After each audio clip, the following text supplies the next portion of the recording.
Channel पर नए हैं तो चैनल को सब्सक्राइब कर दे दोस्तों, और बेल आइकन दबाना ना भूले दोस्तों।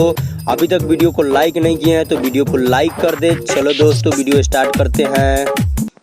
ऐसन तू हमारा दिलवा पर वार दिहलू कि हम तोहरा के जिंदगी भर भुला ना पाई। ऐसन तू हमारा दिलवा पर वार दिहलू कि हम जिंदगी भर तोहरा के भुला ना पाई। आज तू तो दोसरा के घर बसा के सुबोधवा के घर उजाड़ दिहलू। जोरे तोरा माई के जेकरा के मन करे दे। अगर आप अपने नाम के शायरी बनवाना चाहते हैं तो नीचे कमेंट करना ना भूले दोस्तों।